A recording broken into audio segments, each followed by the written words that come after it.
Bonjour Bruno Cotresse. Bonjour.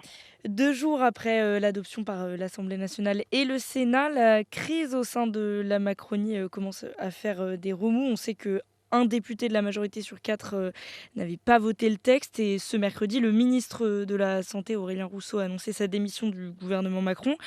D'abord, est-ce qu'on peut dire que c'est un échec de la part de l'exécutif d'avoir pensé que sur, l'épineuse question de l'immigration, on pouvait dépasser les clivages politiques traditionnels gauche-droite? Oui, sans doute que l'exécutif a sous-estimé la force de ce thème de l'immigration pour soulever des clivages politiques extrêmement forts dans la vie politique française. La question de l'immigration, c'est une question qui a d'abord été fortement investie par la droite en France traditionnellement, mais surtout depuis une vingtaine, une trentaine d'années par le Rassemblement national. Donc bien évidemment, il y avait un pari important de la part de l'exécutif qui était qu'on pourrait facilement réunir au fond le centre-gauche et le centre-droit en tentant d'avoir un texte équilibré, davantage de restrictions sur globalement l'immigration, mais aussi la régularisation des travailleurs qui travaillent sans papier en France, et l'exécutif avait pensé que ça suffirait pour assurer une sorte d'équilibre typiquement macronien entre la gauche et la droite. Et puis ça ne s'est pas du tout, mais alors pas du tout passé comme c'était prévu. Il se trouve qu'il y a une quinzaine de jours, toutes les oppositions ensemble se sont réunies pour, au fond, faire capoter l'opération du gouvernement, bloquer la discussion parlementaire. Et on a dû en passer par un mécanisme qui s'appelle la commission mixte parlementaire, la réunion de 7 sénateurs et 7 députés qui avaient à charge de trouver un texte de compromis. Mais il se trouve que cette commission, elle était largement dominée par la droite et le centre-droit. Et le texte, doit désormais passer au filtre du Conseil constitutionnel. Qu'est-ce que cette procédure, déjà en quoi elle consiste? Qu'est-ce que cette procédure peut changer?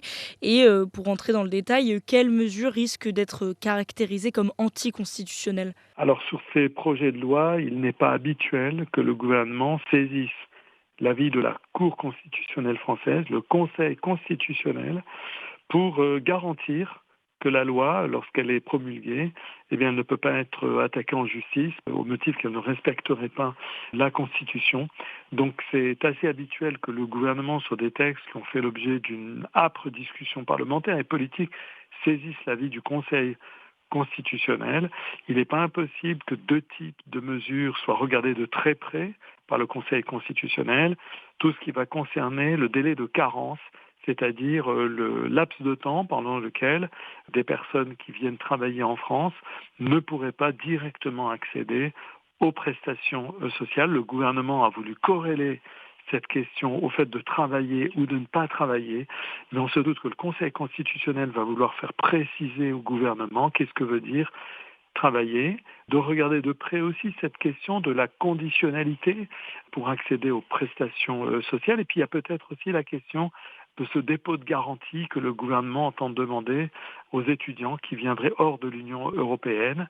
Sur quelle base juridique tout ceci repose? Voilà deux sujets sur lesquels le Conseil constitutionnel va devoir se prononcer avec un avis sans doute très attendu et dont les effets pourraient se révéler tout aussi complexes que la crise que nous venons de vivre.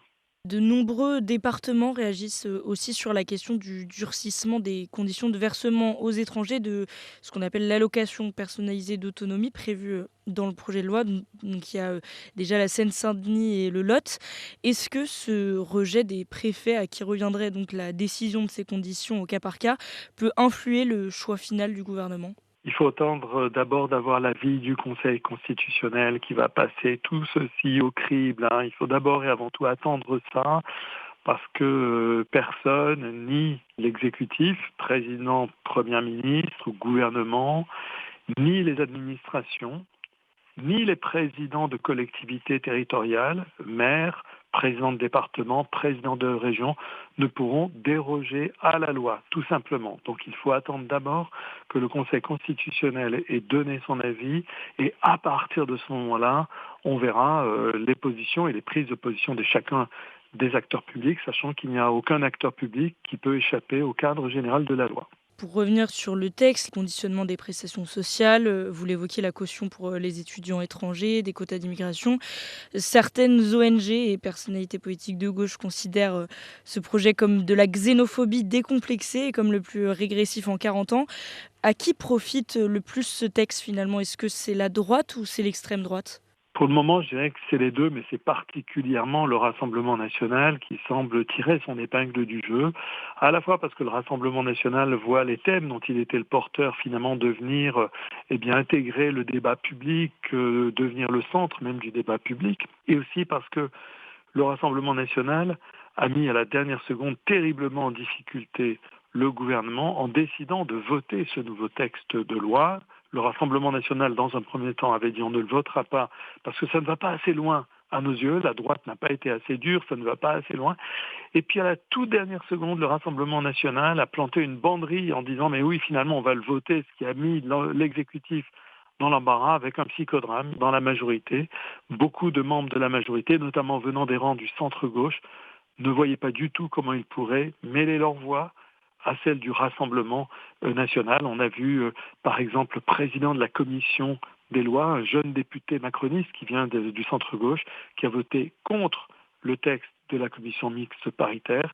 On a eu le ministre de la Santé, qui venait lui aussi de la gauche, qui a démissionné. Et beaucoup de questionnements et de difficultés pour Emmanuel Macron de maintenir jusqu'à la fin de son mandat comme ça, son fameux et de gauche et de droite.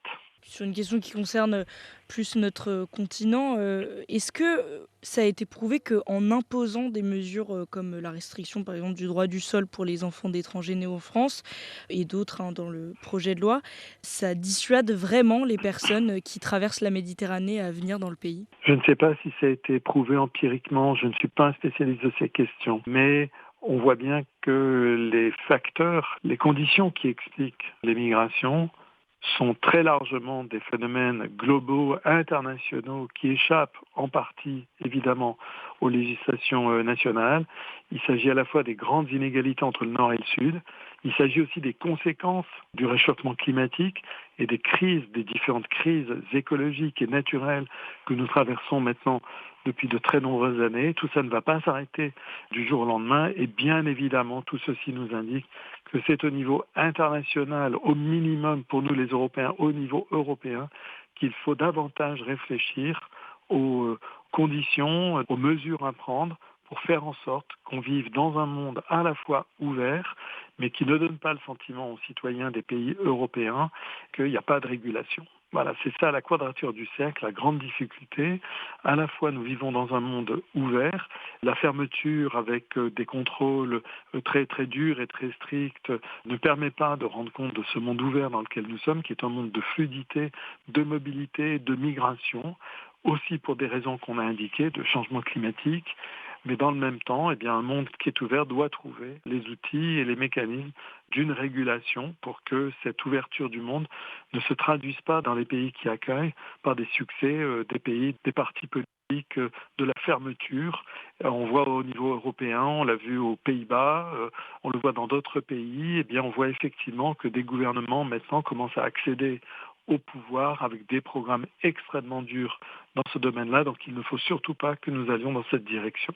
Écoutez, merci beaucoup Bruno Cotrez d'avoir été avec nous sur Média 1. Merci beaucoup. Au revoir. Merci, au revoir.